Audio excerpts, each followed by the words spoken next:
To Quiero. The text sends before I can stop it. My thumb hovers over the delete button, but it's too late. The message shows as delivered, then read within seconds. I stare at my phone screen, watching the 3 dots appear, disappear, reappear. I'm drunk. Not falling down drunk, but enough that my carefully constructed walls have developed cracks. Enough that I've done the one thing I promised myself I wouldn't do. Reach out to Salvatore Ferretti at 1:30 in the morning with a confession I don't even have the courage to write in English. The dots disappear. No response comes. Of course not. What was I thinking? That the man who pays me $10,000 a month to translate his business dealings and pretend I don't understand what those dealings actually are would suddenly become available for my drunk confessions? I'm about to throw my phone across my apartment when it vibrates. Sto Arrivando. I'm coming. My heart stops. Then it starts again, racing so fast I can feel my pulse in my throat. I read the message 3 times, searching for ambiguity, finding none. The Italian is clear, direct, absolutely certain. He's coming here, to my apartment, now. I should tell him not to. I should say it was a mistake, autocorrect, a drunk text meant for someone else. But my fingers won't move. They're frozen on the screen, watching as another message appears. Leave the door unlocked. I'll be there in 12 minutes. Not a request, a command. The kind of command I've heard him give 100 times in Italian, Russian, Spanish, languages he uses when he doesn't want certain people to understand what he's really saying, but he always speaks English with me. Clean, precise English that maintains the professional distance between us. Until tonight. I look around my apartment, a studio in Astoria that costs 60% of my income, decorated with thrift store furniture and travel posters from places I'll probably never afford to visit. There are translation textbooks stacked on every surface, 3 empty wine bottles on the counter from this week alone, and I'm wearing a Columbia University t-shirt that's older than my graduate degree and pajama shorts that have seen better days. This is a terrible idea. I unlock the door anyway. Then I wait, perched on the edge of my secondhand couch, watching the minutes tick by on my phone. 11 minutes, 10, 9. I should change clothes, fix my hair, hide the wine bottles, do something other than sit here like a deer in headlights, waiting for a man who terrifies and fascinates me in equal measure. 8 minutes. I met Salvatore 6 months ago at a gallery opening in Chelsea. I was there because my roommate dragged me along, promising free wine and cultural enrichment. He was there because he owned the gallery, though I didn't know that until later. I was standing in front of a painting, a brutal abstract piece all reds and blacks, when I heard 2 men behind me speaking rapid Italian. "She's seen too much," one said. "It needs to be handled." "Not here," the other replied. "Too public. We'll wait." I should have walked away, should have pretended I didn't understand. But I turned around, and my eyes met Salvatore's, and in that moment, we both knew. He knew I spoke Italian. I knew what he was. "Beautiful piece, isn't it?" he said in English, smooth as silk, moving to stand beside me. The artist calls it necessary violence. I find the title a bit on the nose, but the execution is flawless. His companion had melted into the crowd. I was alone with Salvatore, acutely aware that I'd just overheard something I shouldn't have. "It's very red," I managed to say. "Brilliant observation, Ivy. Very sophisticated." "Blood is red." He smiled, and it didn't reach his eyes. "Or so I'm told. I deal in wine myself, much more civilized." He handed me a business card, elegant, embossed. Salvatore Ferretti, proprietor, Ferretti Import and Export. A phone number, an email, nothing that suggested danger. "I'm looking for a translator," he said. "Someone discreet. Someone who understands that certain conversations are meant to stay private. Are you interested?" I should have said no. Should have thrown the card away and forgotten the whole encounter. But I had student loans that were drowning me, a translation job that paid barely enough to cover rent, and a dangerous curiosity about what it would be like to step into his world, even just at the edges. "What languages?" I asked. "All of them."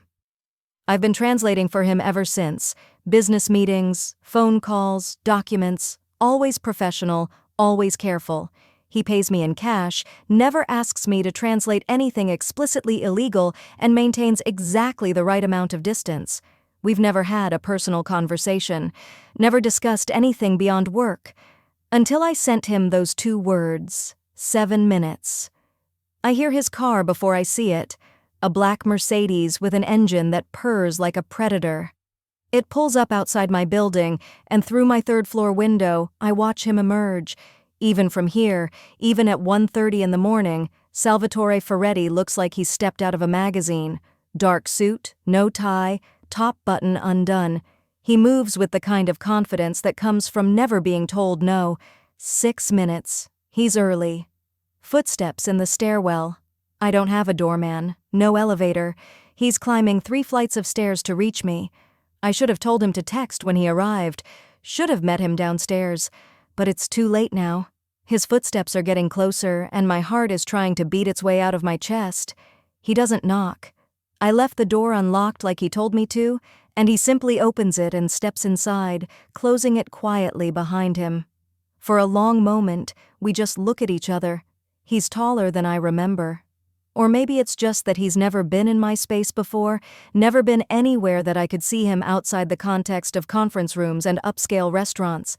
Here, in my tiny studio, he seems to take up all the available oxygen. Ivy. His voice is low, controlled. He's not even breathing hard from the stairs. Te quiero. Do you know what that means? I want you, I whisper. Or I love you, depending on context. Context. He takes a step closer. And what was your context? This is my chance to lie, to say it was a mistake, a translation exercise, anything other than the truth. But the wine is still warm in my blood, and he's here, and I'm so tired of pretending that translating his words doesn't make me feel complicit in his world, complicit and drawn in and dangerously curious. Both, I say. His expression doesn't change, but something shifts in his eyes. Something dark and hungry and absolutely focused. Both is complicated. I know. Both means you understand what I am. He takes another step. We're 3 feet apart now. What I do, the things you pretend not to hear when you're translating. I know, I repeat, and you still sent that message. It's not a question, but I answer anyway. I did. Why? He's close enough now that I can smell him, expensive cologne, something woody and dark, and underneath it, just him. Why tonight, Ivy? We've worked together for 6 months, professional, clean, and tonight you send me to Quiero at 1:30 in the morning. Why? Because I watched you speak Russian to a man who was clearly terrified of you, and instead of being horrified, I was fascinated by how your voice changed, became colder, more dangerous.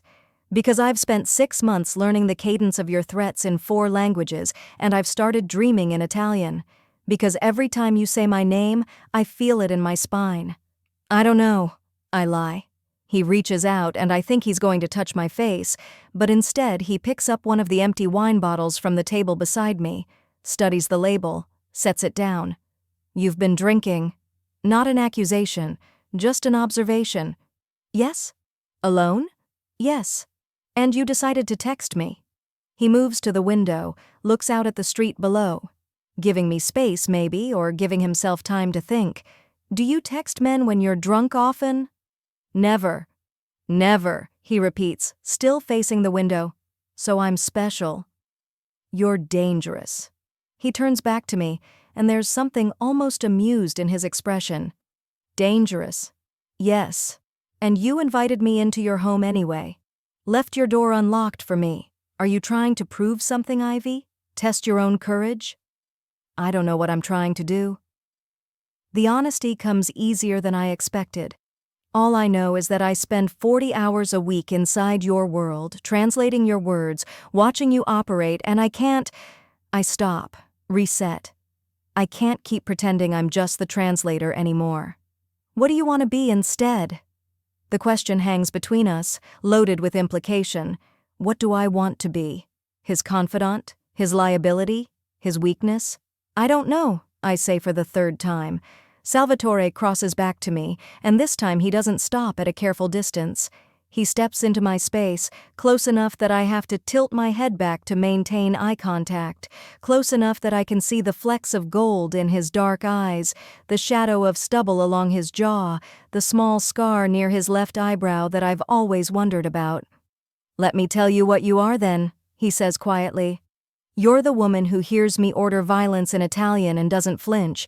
You're the woman who translates conversations about territory and payments and consequences without ever asking questions. You're the woman who sits in meetings with men who would terrify most people, and you take notes in perfect shorthand." His hand comes up, hovers near my face without touching. "You're also the woman who bites her lip when she's concentrating on a difficult translation, who drinks too much coffee and not enough water, who has a tell when someone's lying." Your left eyebrow lifts just slightly. "I've watched you for 6 months, Ivy. Professional, clean, but I've still been watching." My breath catches. I didn't know he noticed these things, didn't think he saw me as anything other than a useful tool. "So when you text me to Quiero," he continues, "drunk at 1:30 in the morning, I don't ignore it. I don't write it off as a mistake. I get in my car, and I come here, because you're not the kind of woman who reaches out without meaning it. Even drunk, you're too careful for that." "I'm not that careful," I whisper. "If I were careful, I wouldn't work for you." "No," he agrees. "You wouldn't." Which brings us back to my original question. What do you want, Ivy? The honest answer is terrifying. I want to stop being on the outside.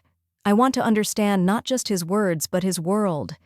I want to know what made him choose this life, what keeps him in it, what he thinks about when he's alone. I want to see if the attraction I feel is real or just the dangerous allure of something forbidden. But I can't say any of that. So instead, I say, I want you to stop looking at me like I'm breakable. Something shifts in his expression, surprise, maybe, or respect. His almost touch becomes real, fingers gently tilting my chin up. You think I see you as breakable? You're always careful with me. Professional distance, clean boundaries like I'm going to shatter if you get too close. Ivy. His thumb brushes across my jawline, and I feel it everywhere. I'm not keeping my distance because I think you're breakable. I'm keeping my distance because I know exactly how strong you are, and that terrifies me. Why? Because strong women are the most dangerous thing in my world. They're the ones who make you forget the rules, the ones who make you want things you can't have. His hand drops away, and I immediately miss the warmth. I've built my entire life on control, and you make me want to lose it. The confession hangs between us, honest and raw.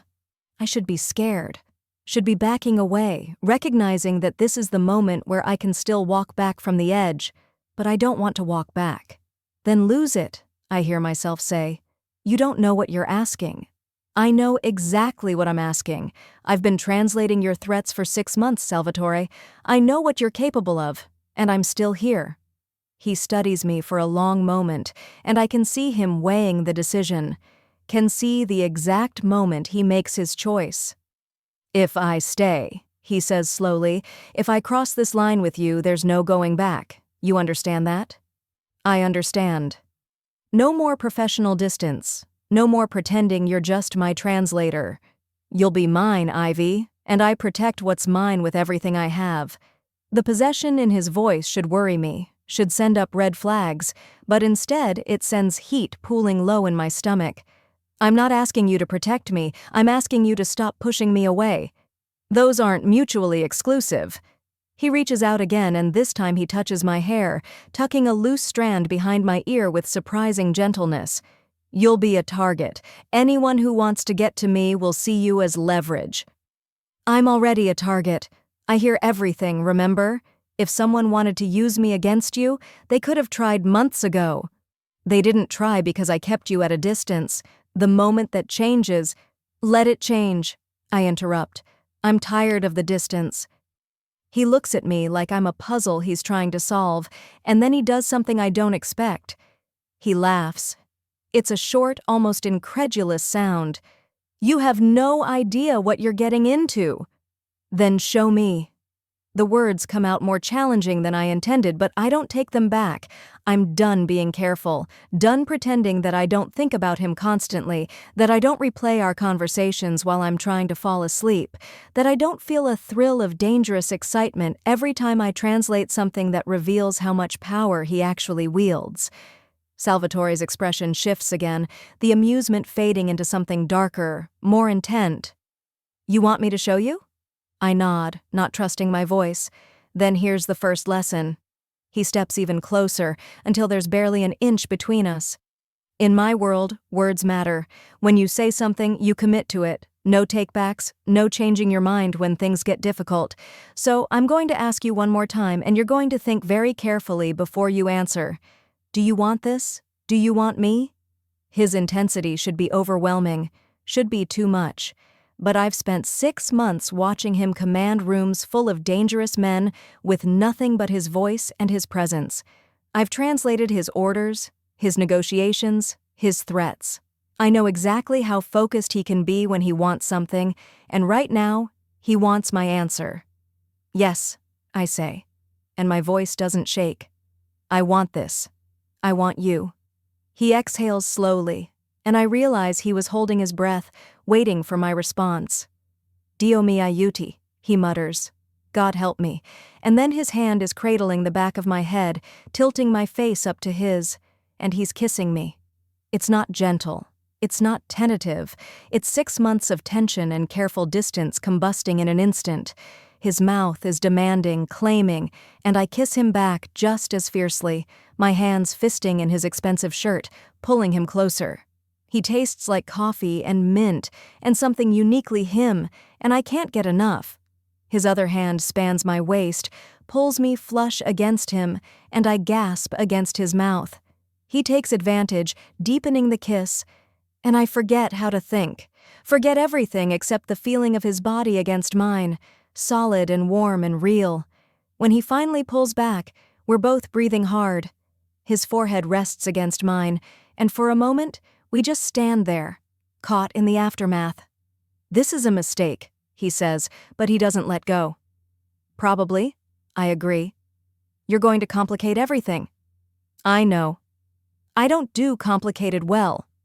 His thumb traces circles on my waist through my t-shirt, absent and possessive at the same time. I like clean lines, clear rules. You're neither of those things. Sorry to disappoint, I say. Not sorry at all. He laughs again, and this time it sounds more real. You're not disappointing me, Tesoro. You're terrifying me. There's a difference. Tesoro. I test out the endearment, the Italian rolling off my tongue easily after months of practice. Treasure. That's new. You are a treasure, he says seriously.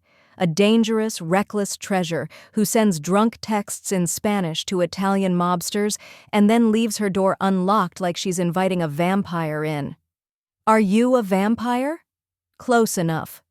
He finally steps back, putting space between us, and I immediately want to close it again. I should go. You're drunk, and I don't want you to wake up tomorrow with regrets. I won't regret this. You might. He heads for the door, and panic flutters in my chest. Is he really leaving? After that kiss? But if you don't, if you wake up tomorrow and you still want this, then we'll talk. Really talk. About what it means, what it changes, what I'll expect from you. What will you expect from me? He pauses with his hand on the doorknob, looks back at me. Honesty, loyalty, trust. The same things I'd expect from anyone in my inner circle. Except with you, it will be harder. Because you'll matter more. The admission sends warmth flooding through me. I'll matter? You already matter, Ivy. Why do you think I've been keeping my distance? He opens the door, then hesitates. Lock this behind me. And sleep off the wine. We'll talk tomorrow. Tomorrow, I repeat. He nods, and then he's gone, his footsteps echoing in the stairwell. I stand frozen for a moment, my lips still tingling from his kiss, my heart still racing. Then I remember his instruction and rush to lock the door. Only after it's secured do I allow myself to collapse back onto the couch, replaying everything that just happened. He came. He kissed me. He said I matter. And tomorrow, everything changes. I wake up to pounding on my door and instant regret. Not regret about last night. That's surprisingly clear in my memory, every word and touch vivid despite the wine, but regret about the wine itself. My head is throbbing, my mouth tastes like old socks, and whoever is knocking clearly has no respect for hangovers. Coming, I croak, stumbling to the door. I check the peephole first. 6 months of working for Salvatore has made me more careful about unexpected visitors, and find my roommate, Scarlett, juggling 2 coffee cups and a bag from the corner deli. I unlock the door and she breezes in, already talking.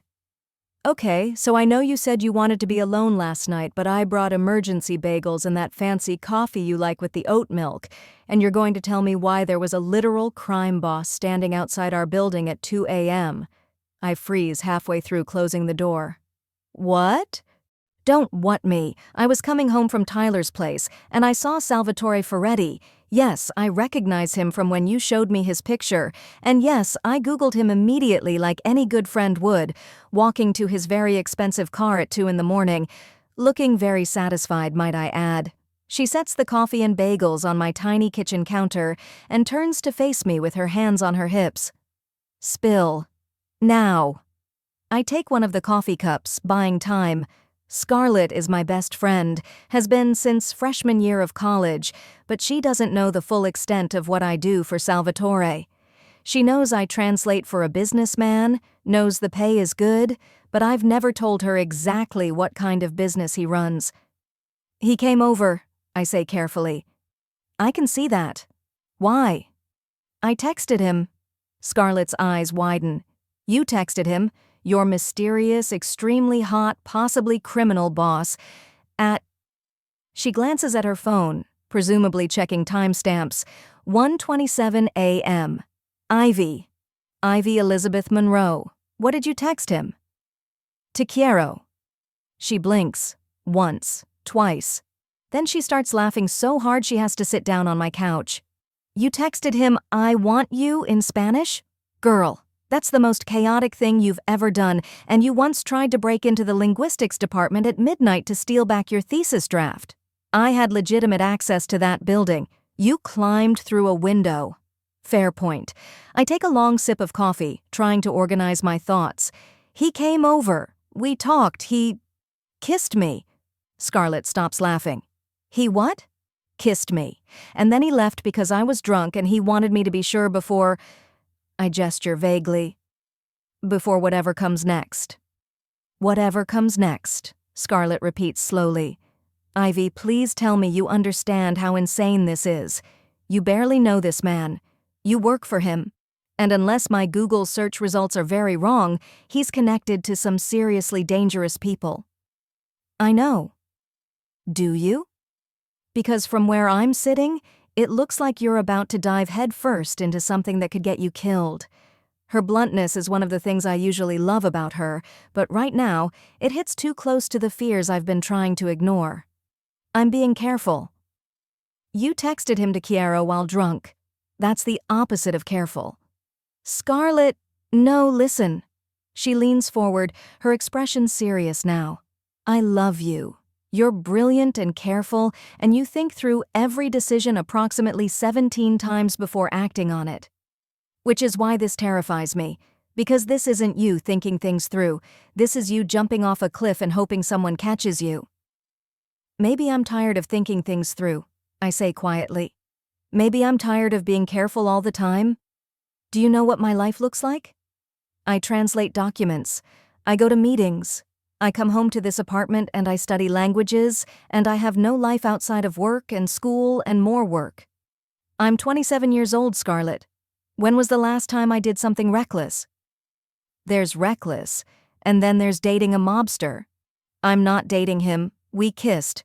Once, and he said we'd talk today about what it means. My phone buzzes on the counter, and we both look at it. I pick it up, see a message from an unknown number, though I recognize it immediately. Salvatore has 6 different phones, and he never uses the same one twice for personal communication. Dinner tonight, 7 p.m., I'll send a car. Wear something nice. Not a question, not a suggestion, a statement of fact. I show Scarlett the message, and she sighs. You're going to go, aren't you? Yes. And nothing I say is going to change your mind?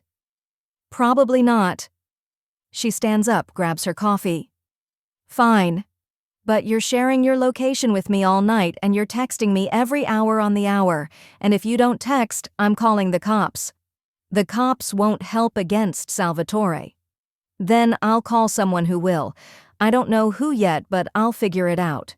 She heads for the door, then turns back. For the record, I think this is a terrible idea, but I also think you're smart enough to know that already, so be safe, okay?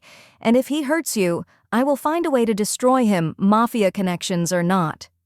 I love you too, I say, meaning it.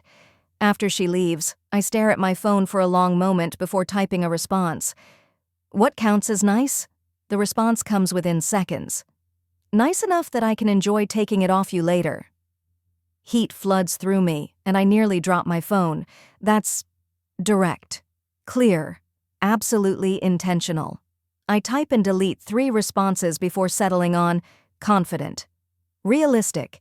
I waited 6 months to sorrow. I don't plan to wait much longer. Oh.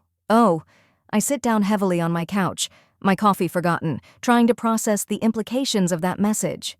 He's not planning to take things slow, not planning to ease into whatever this is. He's jumping in just as recklessly as I am. The thought should terrify me. Instead, it sends anticipation curling through my stomach. I spend the rest of the day in a state of carefully controlled panic. I clean my apartment even though he won't see it. I try on 7 different outfits before settling on a simple black dress that I usually save for faculty events. Knee-length, tasteful, with a neckline that's suggestive without being obvious. I do my makeup twice, wiping it off the first time when it looks like I'm trying too hard. By the time 6:30 rolls around, I'm pacing my apartment, second-guessing everything. This is insane. I barely know him outside of work. I know what he is, what he does, and I'm still getting ready for dinner like this is a normal date. Except it's not normal. Nothing about this is normal. At exactly 7 p.m., my phone buzzes. Car is outside. I grab my purse, check my reflection one last time, and head downstairs. The Mercedes is waiting, black and sleek and entirely too conspicuous for this neighborhood. The driver gets out when he sees me, a man I recognize from some of Salvatore's meetings, though I've never learned his name. Miss Monroe, he says politely, opening the back door. Thank you, I manage, sliding into the leather interior. The drive takes 20 minutes, winding through Queens and into Manhattan. We don't go to a restaurant like I expected. Instead, we pull up in front of a building I recognize, the same gallery where I met Salvatore 6 months ago. The driver opens my door. Top floor, he's waiting. The gallery is closed, dark except for strategic lighting illuminating certain pieces. My footsteps echo on the marble floor as I head for the elevator. It opens directly into a penthouse space that takes my breath away, floor-to-ceiling windows overlooking Manhattan, furniture that probably costs more than my yearly salary, and Salvatore standing by those windows still in a suit, holding a glass of wine. He turns when he hears the elevator, and his expression does something that makes my knees weak. Ivy. He sets down his wine glass, crosses to me. You look stunning. You said to wear something nice. I said that so you wouldn't show up in jeans. His hand finds my waist, familiar already after just one night. Though I'd want you regardless of what you were wearing. Smooth. Honest. He guides me further into the space, toward a table set for 2 near the windows. Candles, wine, covered dishes. I thought we should have privacy for this conversation. This is your apartment? One of them. I own the building. He pulls out my chair, waits until I sit before taking his own seat across from me. I also own 3 restaurants, but I didn't want our first real dinner together to be somewhere my associates might interrupt. Our first dinner together. Like this is the beginning of something, not just one impulsive night. The thought sends nerves fluttering through my stomach. Salvatore seems to read my expression. Having second thoughts? No. Maybe. I don't know. I take the wine glass he pours for me, needs something to do with my hands. This is a lot. It is, he agrees. Which is why we're going to talk first. Ground rules, expectations, what this means for both of us. You sound like you're negotiating a contract. In a way, I am, except this contract is more important than any business deal I've ever made. He leans back in his chair, studying me with that intense focus that makes me feel like I'm the only person in the world. So, let's start with honesty. Why did you really text me last night? The wine gives me courage. Because I've spent 6 months pretending I don't think about you constantly, pretending that translating your words doesn't feel intimate, pretending I'm not fascinated by you. Fascinated, he repeats. Not attracted? Not interested? Fascinated. All of the above. But fascinated is the part that scares me the most. Because I know what you are, Salvatore. I've heard you order things that would make most people run. And instead of being horrified, I want to understand. I want to know why. I want to see your world, not just translate it from the outside. He's quiet for a long moment, and I worry I've said too much, revealed too much. But then he leans forward, elbows on the table, and says, "That's the most honest thing anyone has said to me in years. Do you know that? Everyone in my world lies. It's currency. But you just told me the truth, even knowing it makes you vulnerable. You asked for honesty. I did. Now let me give you the same courtesy." He refills both our wine glasses, takes a sip. "I'm a dangerous man, Ivy. Not in the abstract way you see in movies. Actually dangerous. I've hurt people.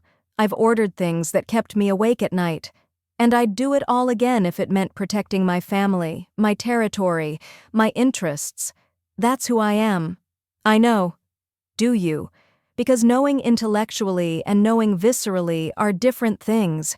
You've translated conversations. You haven't seen the consequences of those conversations. Then show me, I say, echoing my words from last night. Stop protecting me from the reality. If you want me in your world, let me see all of it." His expression shifts. Surprise, respect, something darker.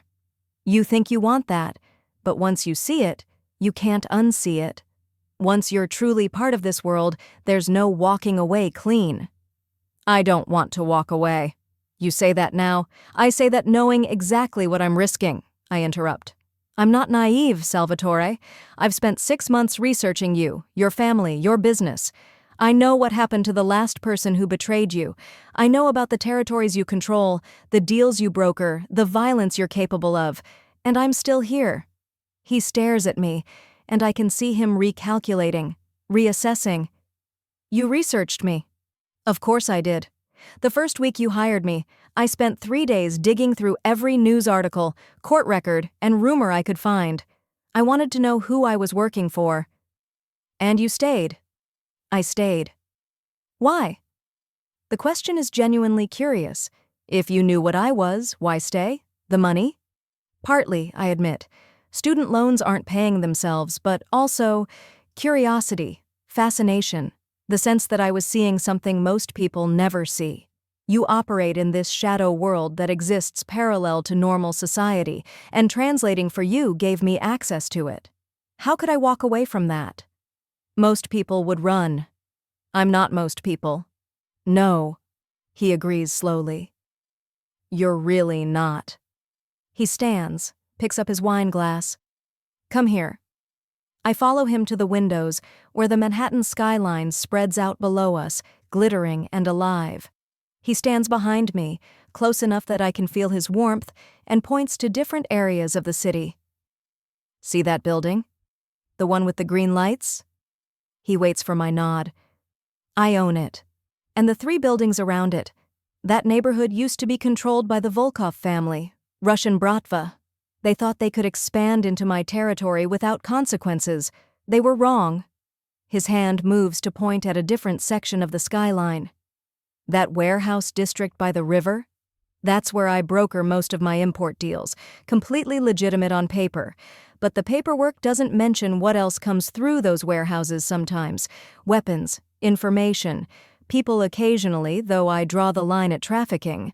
Some rules I won't break. And if someone else breaks those rules? Then I make sure they understand the error of their ways. His voice is matter of fact, like he's discussing the weather.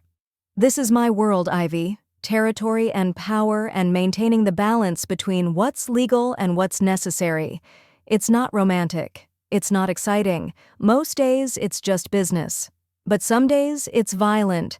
Some days, I have to make choices that haunt me. I turn to face him, and we're close, intimate in the dim lighting. Do you regret it? The life you chose? I didn't choose it. I was born into it. My father was a Don. His father before him. This is legacy, not choice. He reaches up, tucks my hair behind my ear in a gesture that's becoming familiar. But if I had a choice? No, I wouldn't change it. This is who I am. Then why do you seem like you're trying to scare me away?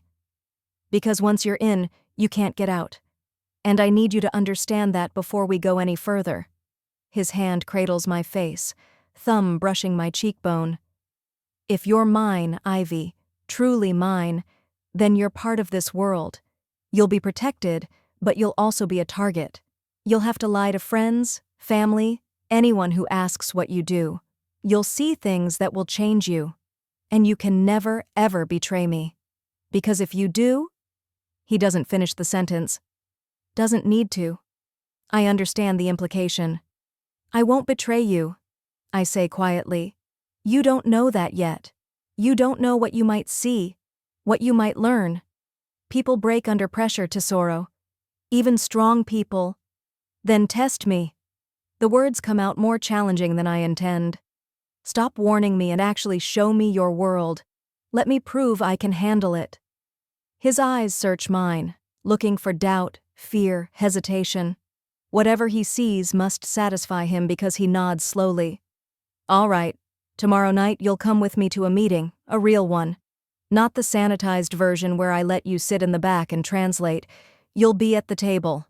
And you'll see exactly what it means to be part of this. Anticipation and nerves war in my stomach. Okay. Okay, he repeats. And then he's kissing me again, different from last night. Last night was urgency and 6 months of tension finally breaking. This is slower. Deeper, a promise of what's to come. His hands span my waist, pull me against him, and I go willingly, threading my fingers through his hair. When we break apart, we're both breathing hard. He rests his forehead against mine, and for a moment, we just exist in that space between decisions. We should eat, he says, though he doesn't move. I had my chef prepare your favorite. How do you know my favorite? Because I pay attention. He finally steps back, takes my hand, leads me back to the table. You order the same thing every time we have lunch meetings, pasta aglio e olio, extra garlic, no red pepper flakes, and you always drink Prosecco instead of still wine. I sit down, touched that he's noticed these details. You have a chef. I have 3 chefs, different cuisines. He uncovers the dishes, revealing exactly what he promised. Perfect pasta, a simple salad, fresh bread. I don't cook, I barely have time to eat, but I wanted tonight to be special. We eat, and the conversation flows easier now that the heavy topics are addressed. He asks about my graduate work, my thesis on linguistic evolution in multilingual communities. I ask about his art collection, the paintings that line the gallery downstairs. He's more educated than I expected. References artists and movements with casual familiarity. My mother was an art history professor, he explains when I comment on it. Before she married my father, she insisted that her sons be cultured, not just brutal. So we had tutors, languages, art, music. The idea was that we needed to move in legitimate society as easily as criminal circles. How many brothers do you have? 2. Marco runs our West Coast operations. Dante handles the overseas connections. He pauses. Dante is in town next week. You'll meet him.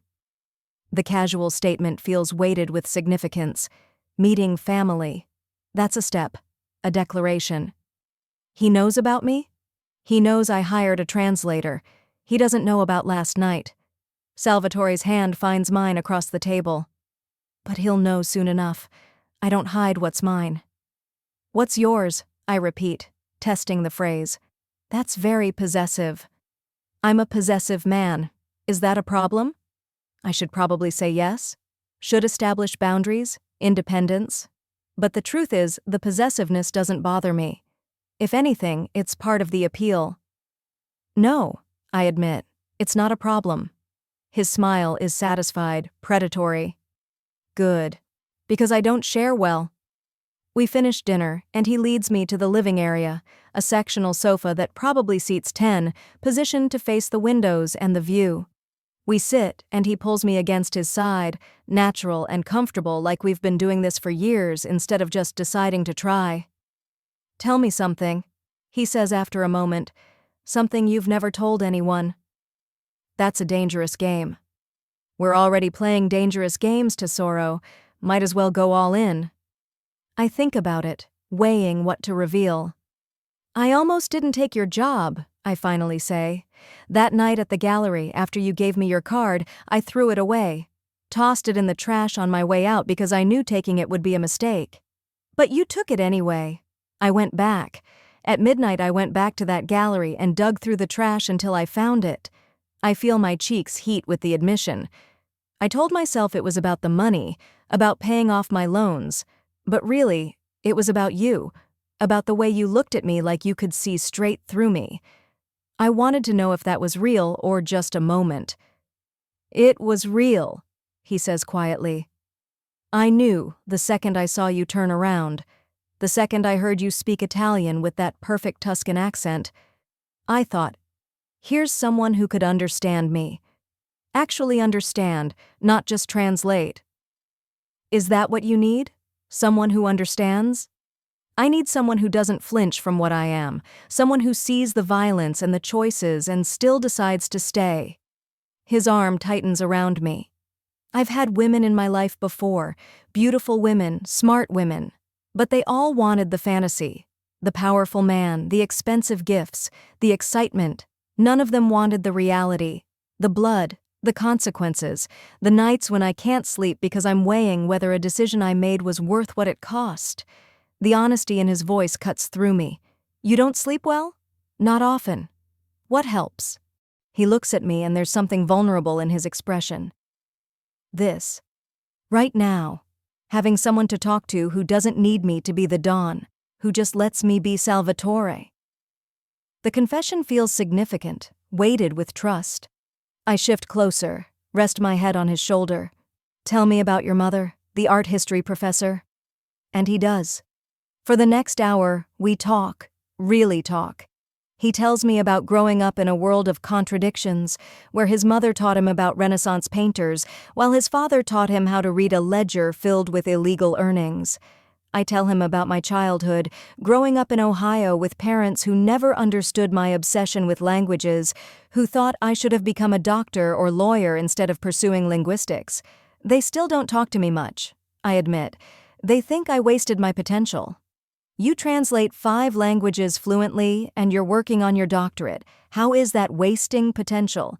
Because I'm not making them proud. I'm not enough. The admission comes out smaller than I intend. Salvatore shifts, turns me to face him. Listen to me. You are more than enough. You're brilliant and brave and so goddamn stubborn that you drunk texted a mobster just to prove you could. Anyone who can't see your worth is blind? Tears prick my eyes, unexpected. You barely know me. I know enough, and I want to know more. His thumb brushes away a tear that escapes. I want to know everything, Ivy. Every fear, every dream, every small thing that makes you who you are. That's a lot of information. I have time. The promise in those words settles something in my chest. This isn't just tonight, isn't just tomorrow's meeting or next week. He's talking about time, about the future, about building something real. I'm scared, I whisper. Good. Fear means you understand the stakes, but don't let fear stop you. He kisses my forehead, gentle. I'll protect you, Tesoro. That's a promise. We stay like that, wrapped up in each other, watching the city lights flicker below. Eventually, exhaustion catches up with me. The late night, the emotional weight of the day, the wine. I start to drift off against his shoulder. "Stay," he murmurs. "Don't go home tonight. Stay here." "Okay," I hear myself say, too tired to overthink it. He stands, lifts me easily. When did he get strong enough to do that so effortlessly? And carries me through the apartment to a bedroom that's all dark colors and expensive furniture. Sets me on the bed gently. "I'll sleep on the couch," he says, starting to pull away. I catch his hand. "Stay, please." He studies me for a moment, making sure I mean it, then nods. "Let me get you something to sleep in." He returns with one of his shirts, soft, expensive, smelling like him. I change in the bathroom, wash my face, and when I emerge, he's already in bed, wearing just sleep pants, one arm behind his head. I slide in next to him, and he immediately pulls me close, my back to his chest. His arm wraps around my waist, secure and warm. "Sleep, tesoro," he murmurs against my hair. "Tomorrow, your real education begins." And despite everything, the danger, the uncertainty, the massive leap I'm taking, I fall asleep feeling safer than I have in years. I wake to sunlight streaming through floor-to-ceiling windows and the smell of coffee. For a disoriented moment, I don't remember where I am. Then I see the expensive furniture, feel the quality of the sheets, and it all comes rushing back. Salvatore's apartment. I stayed the night. I sit up, find myself alone in the massive bed. Voices drift from somewhere else in the apartment, Salvatore's voice speaking rapid Italian, and another voice I don't recognize responding in English. I grab my dress from where I draped it over a chair, start to put it on, then reconsider. His shirt from last night is more comfortable, falls to mid-thigh. If we're doing this, really doing this, then I might as well be comfortable. I follow the voices to the kitchen where Salvatore is on the phone, pacing, while a man I don't know sits at the counter eating breakfast. The stranger looks up when I enter, and his eyebrows rise. "Well," he says in accented English, Russian, I think. "This is new." Salvatore turns, sees me, and something in his expression softens. He says something sharp into the phone in Italian, "I'll handle it later," and hangs up. "Ivy, come here." He holds out a hand, and when I take it, he pulls me against his side in a gesture that's clearly possessive. A statement to the stranger. "This is Yuri Volkov. Yuri, this is Ivy Monroe. She's with me." Yuri's expression shifts from curiosity to calculation. "With you." As in mine, Salvatore says flatly. "Which means she's under my protection. Spread the word." "Your father know about this?" "He will." Yuri whistles low. Bold move, bringing a civilian into the inner circle. "She's not a civilian, she's my translator." "Your translator who's wearing your shirt and sleeping in your bed. That's different." Yuri stands, grabs his coffee. "I'll spread the word. But Salvatore, you know what this means. The Russos find out you have a woman, they'll target her. The Changs will see her as leverage. You're painting a target on her back." "I'm aware." "And you're doing it anyway." "I'm doing it anyway," Salvatore confirms, his arm tightening around my waist.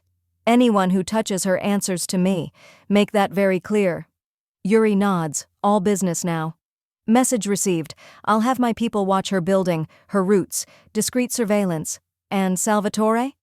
He pauses at the door. "Make sure she knows how to shoot, just in case." Then he's gone, and I'm left processing that entire exchange. Salvatore pours me a cup of coffee, exactly how I like it, cream and sugar, and slides it across the counter. "That was informative," I say carefully. "That was necessary. Word travels fast in this world. Better to control the narrative before rumors start." He studies me over his own coffee. "How do you feel about what he said, about learning to shoot?" "I've never held a gun." "I know. But if you're going to be in my world, you need to know how to protect yourself. I'll have people watching you, but you can't always rely on that. You need to be able to defend yourself if it comes to it." The reality of what I've stepped into settles more heavily. This isn't just excitement and attraction, this is real danger, real consequences. When? This week, I have a range I use: private, discreet. We'll start with basics. He comes around the counter, frames my face with his hands. I need you to be safe, Tesoro. I need to know you can handle yourself. Can you do that? I can learn. Good. He kisses me, soft and lingering. Now go shower. We have a meeting at noon, and I want you looking like you belong at that table. The meeting is in a private room at one of his restaurants, a place called Ferretti's that serves Northern Italian cuisine to Manhattan's elite. We arrive through a back entrance, avoiding the main dining room, and head upstairs to a room I've been in before for translations. But today is different. Today, instead of sitting in the back with my notebook, Salvatore seats me directly to his right, a position of significance, a position that says, she belongs here. 3 men are already present. 2 I recognize from previous meetings, 1 I don't. They all react to my presence, eyes widening, glances exchanged. Salvatore notices, of course. Gentlemen, he says smoothly, taking his own seat. This is Ivy Monroe, my translator and my partner. Anything said in this room she's privy to. Any business we conduct, she's part of. Understood? Partner. Not girlfriend, not companion. Partner. The word has weight in this context, implies equality and trust. Understood, the man I don't recognize says. He's older, maybe 60, with sharp eyes and an expensive suit. I'm Carmine Russo. I don't believe we've met, Miss Monroe. Russo.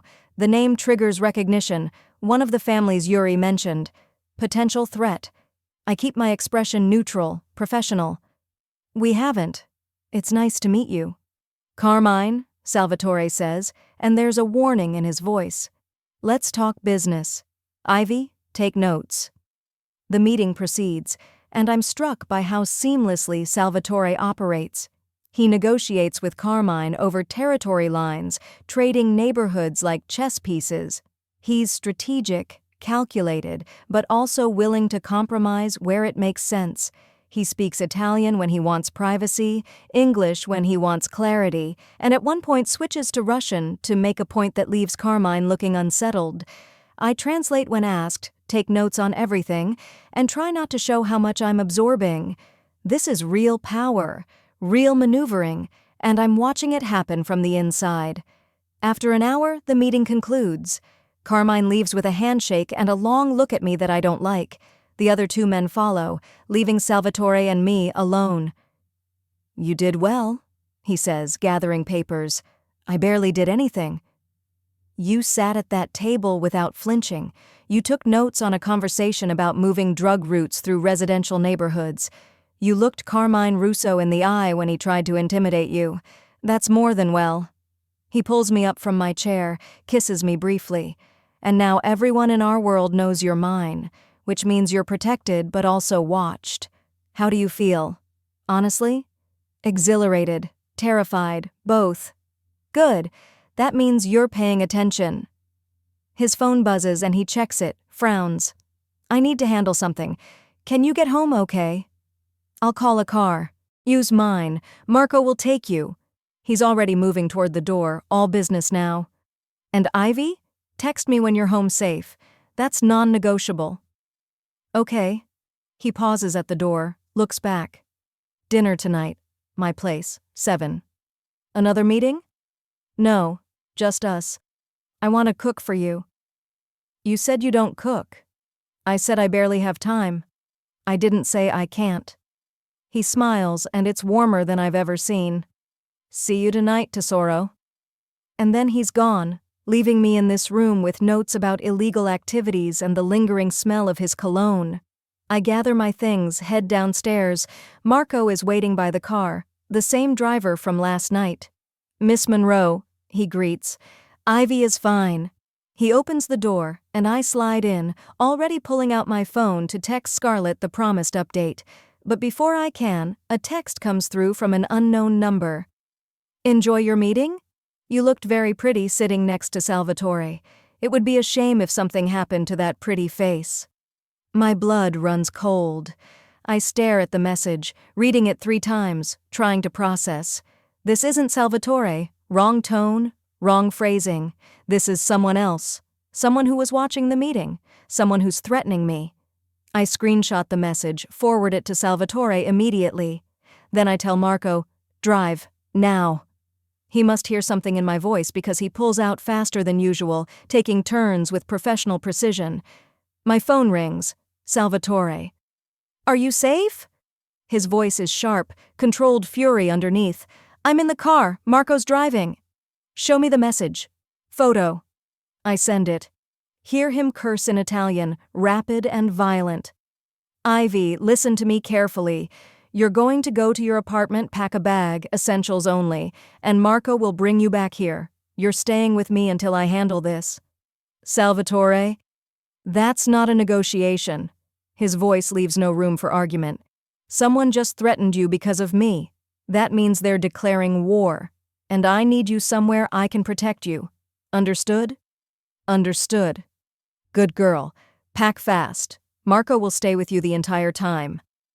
The call ends and I'm left clutching my phone, adrenaline making my hands shake. This is real. The danger isn't theoretical anymore.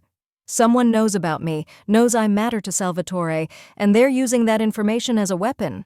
Welcome to his world, I think grimly. No going back now.